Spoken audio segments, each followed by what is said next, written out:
Now, there's a new study tonight that suggests autism cases are on the rise, in fact, rising sharply. While no one can still tell us what causes autism, researchers were able to determine that the number of confirmed cases is way up. NBC's Brian Moore explains now from Washington. Colleen, one advocate calls this a national epidemic in need of a national plan. Bubble. An ongoing study of 14 areas across the United States shows a troubling spike in autism cases. 1 in 88 children has been identified with autism. For men? Yes. But experts acknowledge this increase might simply be explained by better diagnosis. What we don't know that we should be alarmed by yet is that this is truly a change in the number of children who are developing autism or whether we're recognizing it better. The study by the U.S. Centers for Disease Control and Prevention shows autism cases jumped 23% from 2006 to 2008 and spiked 78% when compared to 2002. The 2008 numbers show autism spectrum disorders are 5 times more common in boys than girls, and the largest increase among Hispanic and African American children. Older parents and premature births are suspected factors, but the cause remains a mystery. The prevailing scientific idea is that it's something that affects the brain development predominantly in utero. So in other words, it's either genetic or it's some environmental factor affecting the in utero. The study shows the average age of diagnosis is down to 4 years old, but experts say that is not good enough. They're hoping to get children diagnosed by 18 months to give them a head start on treatment. The 2010 numbers are being collected right now, but results won't be available for at least 2 years. In Washington, I'm Brian Moore, NBC News. Colleen, back to you. Brian, thank you. Dr. Doreen Grand-Puchet is the founder and the executive director of the Center for Autism and Related Disorders, and she's here with us in studio tonight. When you saw these numbers, heard about them, were you surprised at all? Well, I mean, I practice, and I've been practicing for a very long time, so I'm not surprised. I'm saddened by it, but I do see the increase happening. I see the prevalence rates all the time. Were they able to pinpoint regions or areas? I mean, for instance, is autism more prevalent in the north or south? Is it more prevalent in any particular state? Yes, actually, this latest study from the CDC, they looked at 14 states. And it's interesting because there's a great amount of variation in the prevalence in these states. So, for instance, Alabama, I think, is one of the states had a very low number, versus New Jersey had a very high number. So, you know, it's variable. California, for instance, has increased significantly over the last decade. Is there any reason at all given for that? I mean, is it an environmental? Is it that the population is growing here? I mean, how do they break it down? Right. So the two main areas that people think, one is, of course, it could be better detection. That one I have a hard time with because the diagnostic criteria actually haven't changed since 1994. So, but perhaps, of course, people are much more familiar, pediatricians are being trained more on this issue, so yes, I guess a percentage would have to do with better detection, better diagnosis. But the numbers for little boys, for young boys, those are almost astronomical now. That's right, 1 in 54, it's unbelievable. So yeah, the other concept could be environmental factors, you know, and really, Colleen, the more important thing is, if it is environmental, we should really be looking and seeing what are the toxins that are causing this. And either way, we should really be focusing on treatment and how can we help these kids. Is there any rationale or any reason why it affects young boys more than it does little girls? Well, sure, and there is some research looking at the effects of testosterone on the whole thing. But, you know, we know very little about what causes autism. And it is such a wide spectrum that, you know, the possibility exists that one thing may cause it in certain children and there may be other causes for other children. How does it break down in terms of ethnicity now? Are there certain ethnic groups that are more affected now than perhaps weren't 10, 20 years ago? They're looking at that data within the scope of this research. I don't think that, in contrast to many years ago, there's been drastic changes. But for instance, when you look at one of the things with autism is the boy to girl ratio, and it has always been 4 to 1. And as they're looking at it now, in some states, it's as high as 7 boys to 1 girl. So that component is becoming pretty clear now. If parents have a newborn young baby at home, someone under the age of a year, and they're looking to find out if, in fact, they fall within the parameters here, and they don't have access to a pediatrician at this point, what would you advise? I mean, what are the warning signs for autism? Right. So there are some sort of red flags that you should be looking for in very young children. One is eye contact. That's a very early one. If you, let's say, try to get your child's attention, a child doesn't really give you eye contact, or you call your child's name, let's say it's a child over 1 and the child doesn't respond to that. If the child is not pointing to objects, because that's one of the first ways we communicate. Okay. You know, and there are, of course, most parents who come to me for diagnosis usually do when the child's not developing language around age 1. And unfortunately, usually they're told just to go back home and wait another 6 months. And the earlier you can start treatment for the child, the less the problems are, essentially. And how successful is that treatment? I mean, because if a parent gets a diagnosis of autism, there's such a wide range here. They have no idea what to expect. Absolutely. So, you know, the research shows that if you do behavioral intervention, or ABA, which is what we do at CARD, you have about a 47% chance of actually mainstreaming your child, having the child join regular education around the age of like 1st grade or so, and learn all the skills that they haven't learned. So there is a good portion of autism that you can turn around. But that involves very intensive behavioral intervention, and up to this point it's been out of reach for parents because it's extremely expensive. I mean, we're talking 40 hours or so of one-to-one therapy with the child for about 3 years. And who can afford that? I mean, that's extremely difficult. Is that covered by insurance at all? Now, yes, California, and this is thanks to Senator Darrell Steinberg here, we just got the California mandate, which is Senate Bill 946. It just passed. We will have coverage as of July. And a lot of the insurance carriers are actually joining now and even covering it now. And we are the 29th state, by the way, that now has coverage.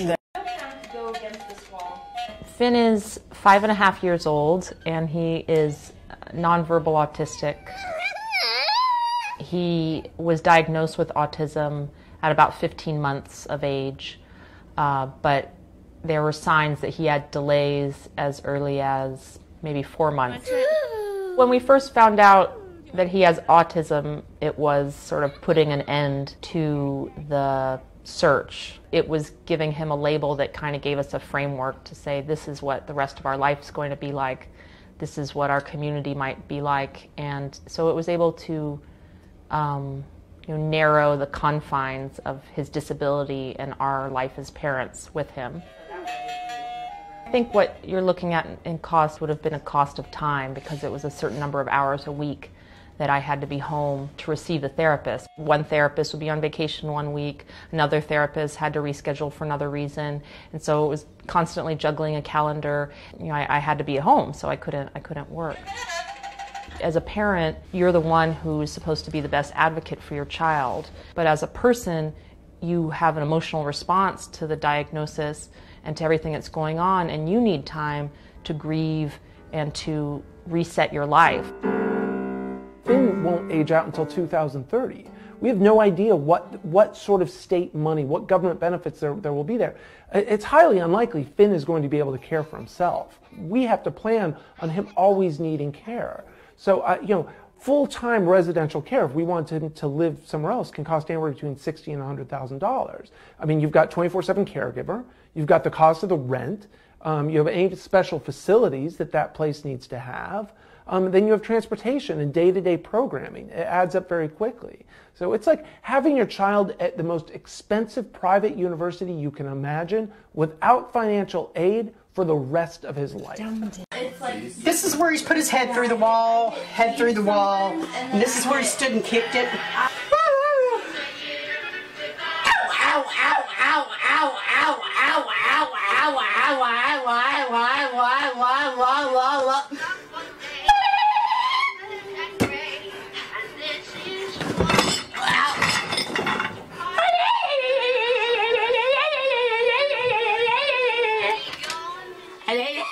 He's 6'2" and he weighs 252 pounds. He can go through this house and just wipe everything out probably in 10 minutes. You know, I've had him turn furniture over. Well, you see all the windows and stuff. You know, the air conditioner back in the bedroom, he'll sit and punch that till it's in pieces. You know, in other words, if it breaks anymore, it's kind of like it's material. It can be replaced. I don't even let it bother me. But the destruction is just unbelievable. What are you so mad about? I have to go. Why, those What are you so mad about? The Miser brothers. Calm down. Look, you got Santa Claus is coming to town. Of all the fool things for them to do. You got Santa Claus is coming to town. Don't do that. Owie. Owie. Owie. He's part of the family, and you hate to give up on your child as a lost cause. But I've come to the conclusion now that the best thing would be to place him somewhere where they can control him and they're not going to hurt him. I'm afraid, though, if I do leave him at home, it'll be like that man that they took to one of those group homes or centers last weekend that got out of control and they tased him and he died of a heart attack. You understand what's going through my head, why I'm not opposed to taking him and placing him somewhere, because this can't go on and other people cannot control him like me. If you ask me, still in serious trouble. What's the problem, officer? What's the problem? I'll tell you what the problem is. Driving. Oh, owie. What do you call that thing anyway? You watch your movie? Vixen.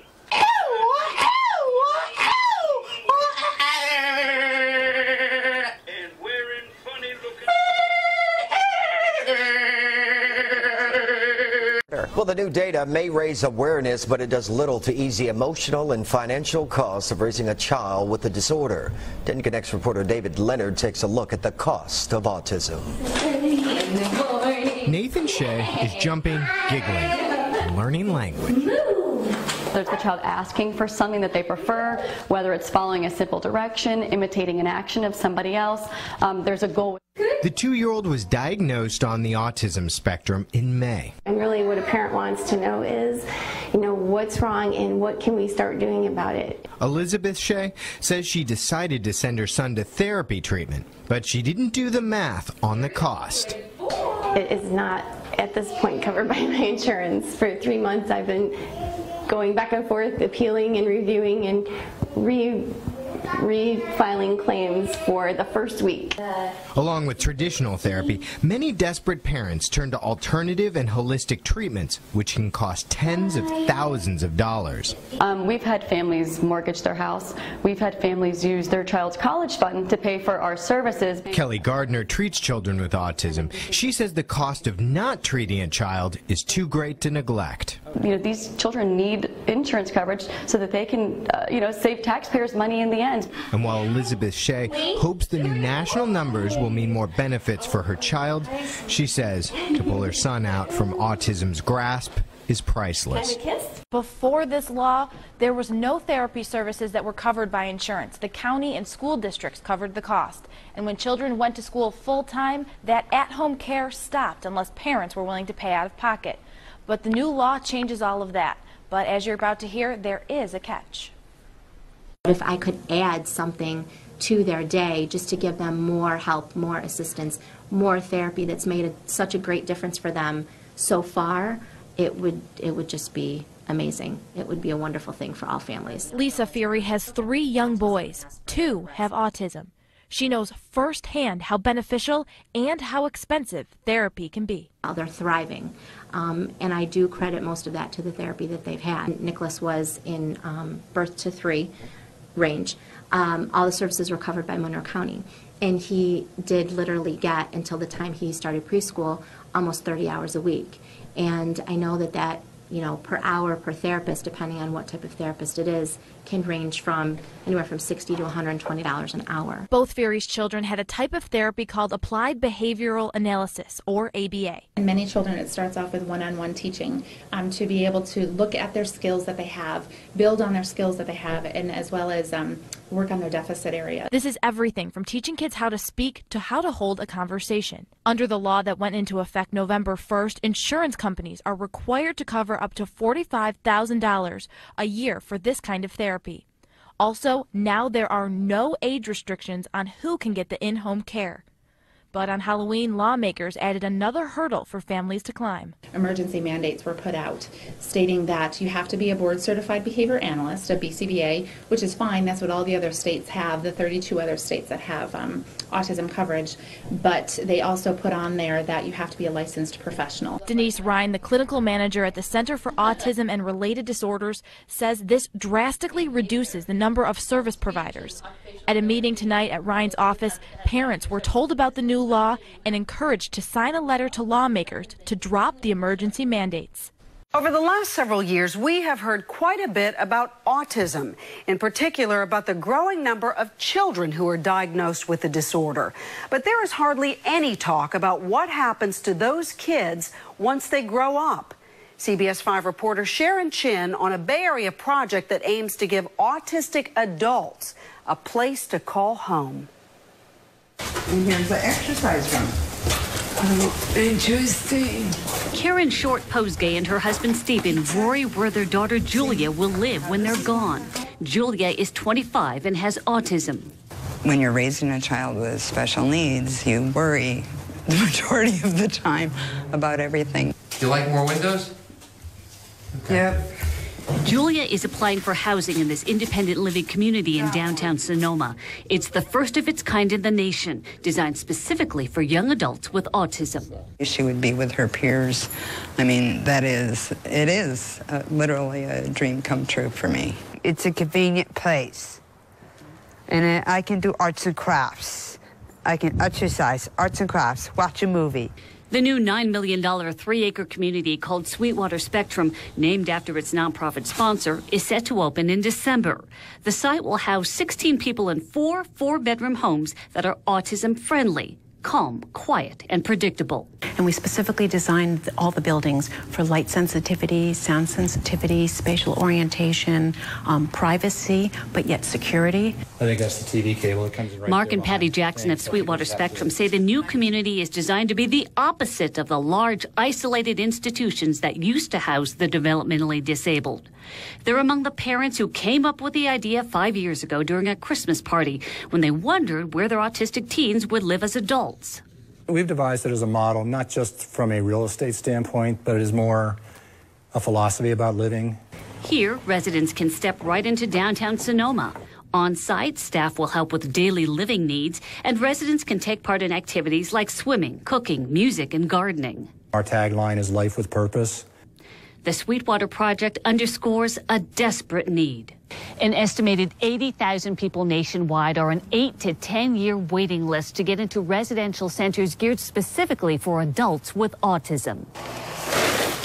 Here at the California Autism Foundation, autistic adults who have fewer behavior or communication problems can earn money in assembly jobs. Like 75% of autistic adults, many live with family or in apartments with some support. The more severe the disability, the harder to find a home. There aren't many options. We get calls all the time for people who are looking for residential placement, and we have to tell them we only have 3 homes and they're all full at this point. 48-year-old Linda Esperanza lives in a group home for 6 people. Her sister knows how lucky she is. Juliet Souza is a social worker who coordinates services for the developmentally disabled. We have families who actually stay home. And, you know, one parent doesn't work anymore and then they'll just stay home. Families say the problem will only get worse. Up to 60,000 people are born with autism each year in the U.S., and 85% of them are younger than 22, with parents as anxious as the Posgays. What would you do if not for this? I don't know. I actually don't know. We are giving hope. Hope that Sweetwater will provide a blueprint for more families in need.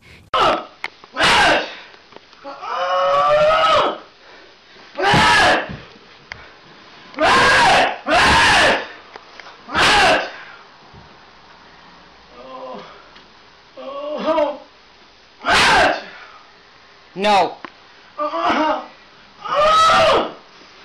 You hit the table, you're going to hurt yourself. That's enough. Sit down. Sit down until you calm. Sit down. Sit down.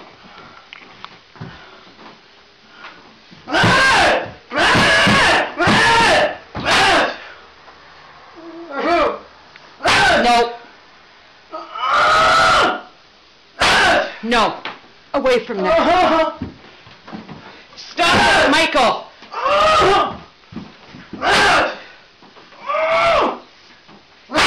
Off there.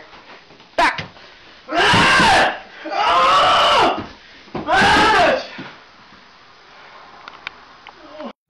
The future for families whose autistic children grow to adulthood will be wrought with frustration. Among the biggest problems, finding daycare and adequate services. Things have come a long way for handling kids with autism in school, but there is not much out there for adults with that disorder. Channel 4 Action News anchor Michelle Wright finishes her series this week with a look at the lack of adult facilities. Right, and we're talking about the lack of things for adults with autism. It includes every aspect of that, daycare, a workplace, or even a permanent residence for them. I talked to the mother of an autistic teenager today who shared her story with me. Her son is 16. He's 6'2" and 254 pounds, and as a single mom with health problems, she just can't handle him anymore. As Jean Akbay shows me photos of her son, she worries. She tried to find a place for him close by so she could see him every day, but says the only placement currently available is 2 hours away. No one out there wants to think about it, especially while the younger children with autism right now and the parents are dealing with it. But my advice to them is to really take care and start looking now as soon as you can what options we have. I didn't do it because it was like I felt my son will be with me forever until I die, and that's it. You don't want to believe that all of a sudden you have a young man and he's 6'2" and here I am. The Wallaces certainly understand Jean's concern. Yes, it's terrifying to be truthful. Mark and Barbara Wallace are realizing there aren't many adult services for their 17-year-old Matthew, and he's going to need a lot of care. It's constant. It never stops. And I am almost like a mother who has a child who's just learning to walk, a baby. That hypervigilance, that's me. I feel that all the time, and I try to balance it. For 17 years. For 17 years. And it takes its toll on you. For young kids, there's a lot of treatments and interventions. For adults, it becomes limited. So and Dr. McGonigal says a tidal wave is coming. More than half of those diagnosed with autism, 54%, are in elementary school. The type of services to handle that tidal wave will vary. Some will be able to get a job, but will struggle to keep it. Oh, there's Tommy. He's excellent with numbers. Send him to Las Vegas, whatever. But you know, I think the public keeps themselves at a relative distance from these individuals because they just have difficulty interacting with them because of the social impairments these individuals have. Understanding their social impairments has improved greatly over the past decade, specifically in the classroom. I think that we're doing a better job now than we were 10 years ago. I think that regular education teachers are more used to having kids, say, with Asperger's disorder in their classroom. I mean, 10 years ago, teachers would say, oh my goodness, what am I supposed to do with a child with Asperger's? Now they say, oh sure, you know, we had 3 last year and 2 the year before. It's not as big a deal. Students are getting help, but for adults, it's a different story. Experts tell me in Pittsburgh there are only a handful of programs available. There's not enough places. I'm not a residential treatment facility basher. What I'm saying is this: there are going to be millions of children throughout the United States with autism, diagnosed with other disabilities. What are we going to do with them? Where are they going? And what about the quality of care for the children? And throughout this series, I think that is the biggest concern I've learned is what is available right now for adults with autism and what is going to be there in their future. And that's a big question. Well, Michelle, it's been a revealing and remarkable week with your series, and you tell me the viewers have really responded to this. We have gotten so many emails, and sure. It's been so educational and enlightening. And, you know, 2 things to leave with you. The earlier the diagnosis, the better the results of treatment. So I would really encourage anybody out there, if you're wondering about a child that that might have autism. Get them tested early and get that diagnosis. You can get help financially quicker, and the treatments work better.